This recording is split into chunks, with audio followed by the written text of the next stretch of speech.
नमस्कार, BCC news में आप सभी को स्वागत है। मैं हूं शैलेश सोनी। खबरों में आगे बढ़ने से पहले नजर डालते हैं दिन की सुर्खियों पर।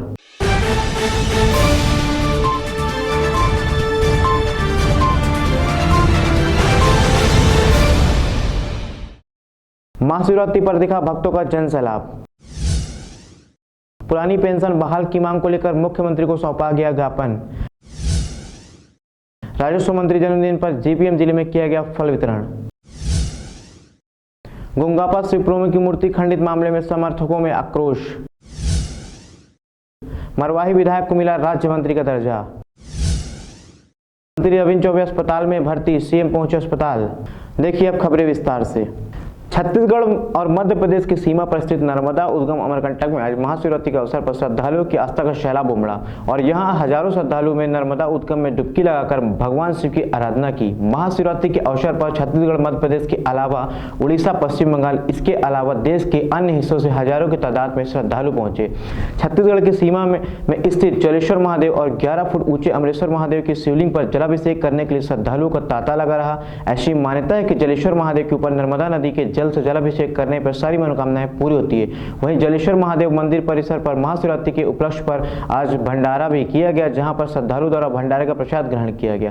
वहीं जलेश्वर महादेव की क्या है महिमा, आइए जानने की कोशिश करते हैं। महाशिवरात्रि के पावन पर्व पर आज हम आए हुए हैं जलेश्वर महादेव, जिसकी एक अलग ही महिमा है। आज मंदिर परिसर पर दूर दूर से श्रद्धालु भक्त यहाँ पर दर्शन करने आए हुए हैं। ऐसा माना जाता है कि जलाभिषेक करने से यहाँ पे सारी मनताएं पूरी होती है। हमारे साथ आज पुजारी जी भी मौजूद हैं, इनसे हम चर्चा करेंगे कि क्या है जलेश्वर महादेव की महिमा। हमारे साथ अशोक उपाध्याय महाराज जी है। महाराज जी, क्या है इस मंदिर की मान्यता, बताएंगे? नर्मदे हर हर महादेव, बोले ज्वालेश्वर महादेव की जय। ज्वालेश्वर महाधाम यह स्वयंभू शिवलिंग है। यह बाणलिंग भी कहलाता है और इनका उल्लेख पुराणों में मिलता है। शिव महापुराण, स्कंद पुराण, अग्नि पुराण, कुर्म पुराण, शिव सहस्त्रनाम स्तोत्र आदि हर जगह पे इनका उल्लेख मिलेगा। हर कल्प में, हर युग में इनका उल्लेख मिलेगा।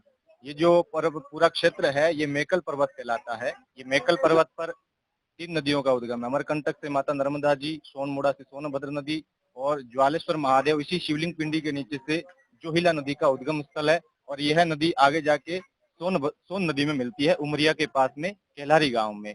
और मान्यता ये भी है कि 4 धाम जितना पुण्य फल मात्र दर्शन करने से प्राप्त होता है।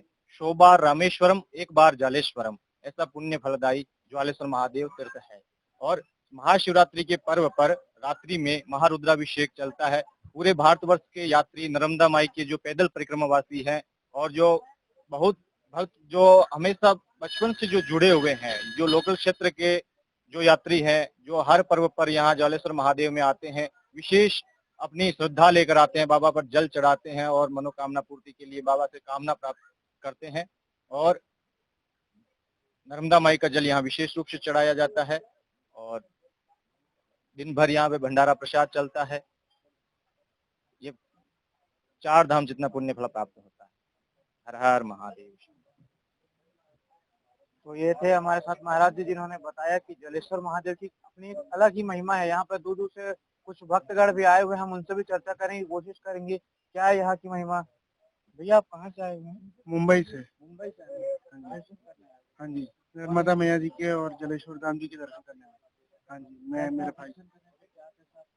दर्शन तो बहुत अद्भुत हुआ हमारे यहाँ पे और मैं पहली बार आया हूँ यहाँ पे। हाँ, यहाँ के बारे में बहुत सुना हुआ भी है और अपने पुराणों में भी लिखा हुआ है यहाँ पे। और इसके लिए हम दर्शन करने आए हैं। अपने थोड़े पुण्य और जो है अपने दर्शन के माध्यम से। नितेश कलवानी, मुंबई से आए हुए। तो जैसा कि आप देख सकते हैं, यहाँ दूर दूर से श्रद्धालु भक्त दर्शन करने आते हैं। जलेश्वर महादेव की अपनी एक अलग ही महिमा है और निश्चित तौर पर आज जैसा कि महाशिवरात्रि पर भक्तों का तांता लगा रहता है। यहाँ दूर दूर से अभी जैसा कि हमने चर्चा की, मुंबई से यहाँ पे दर्शन करने के लिए, जैसा महता लोगों की सुनते हैं वैसे लोग यहाँ दूर दूर से आते हैं। निश्चित तौर पर आज महाशिवरात्रि का पर्व है और यहाँ पे दूर दूर से भक्त दर्शन करने भी आते हैं। यहाँ पे महाभंडारा का प्रसाद भी चल रहा है, सभी भक्त प्रसाद भी ग्रहण कर रहे हैं। तो जैसा कि मैं आपको बताया कि जलेश्वर महादेव की अपनी एक अलग ही स्वयंभू शिवलिंग है, इसकी एक अलग ही महिमा है। निश्चित तौर पर आज महाशिवरात्रि पर सभी भक्त यहाँ दर्शन करने आते हैं और भगवान उनकी सारी मनोकामनाएं पूर्ण करे। बीसीसी न्यूज के लिए गोरेला पंडा मरवाई से शैलेश सोनी की रिपोर्ट। जालेश्वर महादेव की तो अनंत महिमा इनका यार, महिमा का देव सारदा ने गुणगान कर सके हमारे गुरु महाराज। और पुराणों में इनका महिमा का वर्णन है कि सतयुग में तारकासुर नाम के एक राक्षस थे, तो तारकासुर को स्वामी कार्तिकेय जी ने मारे। उनके बाद उनके 3 पुत्र थे, तारकाश, कामलाक्ष, विद्युतमाली। इन्होंने ब्रह्मा जी से तपस्या करके 3 नगरों का रचना करवाया, जो एक नगर लोहे का, एक नगर सोने का, एक नगर चांदी का, जिसे त्रिपुर कहते थे। और ये तीनों नगर अंतरिक्ष में था। जब इनका अत्याचार बढ़ता है तो भगवान शिव जी के द्वारा अघोर नाम के अस्त्र और पिनाक नाम के धनुष से तीनों पुर का संहार करते हैं। तो एक पुर आकाश लोक गति पाई, दूसरा पुर पाताल लोक, तीसरा पुर लौहपुर यहाँ गिरा था, जहाँ भगवान शिव जालेश्वर स्थित है। उस जलता हुआ ज्वाला को देख ब्रह्मा जी बोले, प्रभु ये सारी सृष्टि जल जाएगी, इसका कुछ उपाय कीजिए। तो शिव जी ने उस जलता हुआ ज्वाला को जल के रूप में परिवर्तित कर दिया, जो हिला नाम की नदी निकलती है। और इस पर्वत में 3 स्वयंभूली, जो तारकाश, कामलाक्ष और विद्युतमाली, जो तीनों शिवपिंडी को पूजन करते थे, वो सिर पे लेके बाहर निकल गए नगर से और बोले, प्रभु हमारे द्वारा पूजित ये शिवपिंडी कभी खंडित ना हो, इनका युगा युगांतर तक पूजन होता है। और वही शिवपिंडी ज्वालेश्वर, कोटेश्वर, लोढ़ेश्वर है। और इनका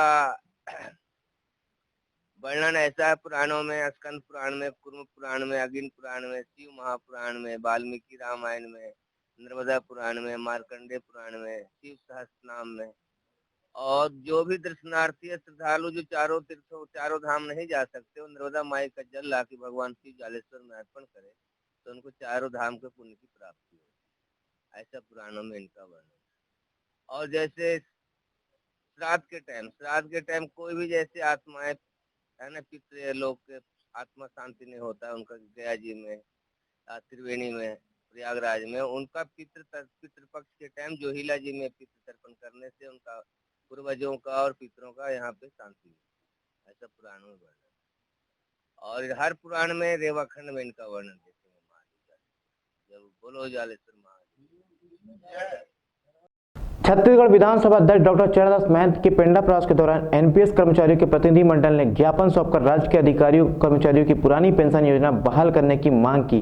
विधानसभा अध्यक्ष डॉक्टर महंत को प्रतिनिधि मंडल ने अवगत कराया कि वर्ष 2004 में भर्ती हुए राज्य के अधिकारियों कर्मचारियों पर नई पेंशन योजना राष्ट्रीय पेंशन प्रणाली एनपीएस लागू है, जिससे उनका भविष्य सुरक्षित नहीं है। इस कारण से राजस्थान सरकार ने कर्मचारियों के भविष्य की सुरक्षा की गारंटी देने वाली पुरानी पेंशन योजना बहाल करने का घोषणा कर दिया है। ज्ञापन में मांग की गई कि छत्तीसगढ़ के सभी आगामी बजट सत्र में राज्य के 3,11,102 एनपीएस कर्मचारियों, अधिकारियों और उनके परिवार के भविष्य को सुरक्षित बनाने के लिए पुरानी पेंशन योजना बहाल की जाए।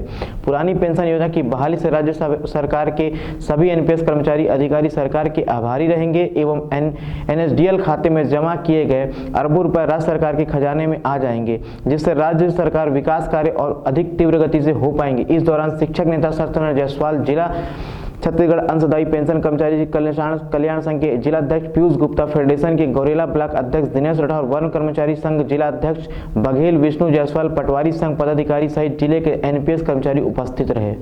मरवाही के विधायक डॉक्टर के ध्रुव को छत्तीसगढ़ सरकार ने राज्य मंत्री का दर्जा दे दिया है। उन्हें यह दर्जा सीजीएमएससी में संचालक की वजह से प्रदान किया गया है। डॉक्टर ध्रुव ने अतिरिक्त डॉक्टर प्रीतम राय को कैबिनेट मंत्री व विनय जायसवाल को राज्य मंत्री का दर्जा दिया गया है।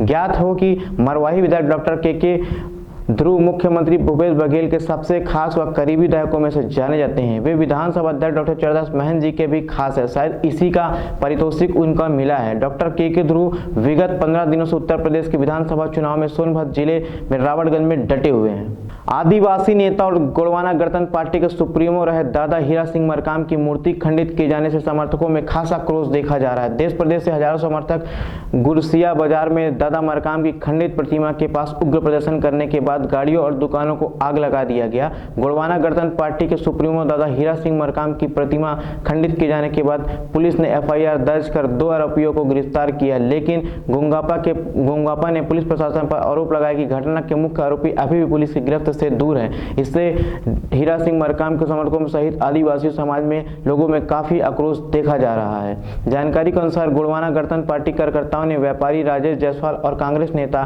भोला गोस्वामी के घरों में जमकर तोड़फोड़ मचाते हुए गाड़ियों को आग लगा दी। मौके पर मौजूद पुलिस बल ने बड़ी मुश्किल से समर्थकों के गुस्से को शांत करते हुए हालात पर काबू पाया।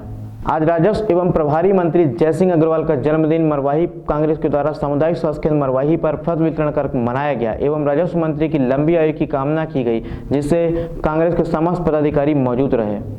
मुख्यमंत्री भूपेश बघेल रायपुर में रामकृष्ण केयर हॉस्पिटल पहुंचकर वहां पर उपचार के लिए भर्ती कृषि मंत्री रविंद्र चौबे से मुलाकात कर उनके स्वास्थ्य की जानकारी ली। मुख्यमंत्री बघेल ने रविंद्र चौबे को शीघ्र स्वास्थ्य लाभ के लिए शुभकामनाएं दी। आज की खबरों में बस इतना ही। जिले की तमाम छोटी बड़ी खबरों के लिए देखते रहिए BCC न्यूज कोरेला पेंडा मरवाही।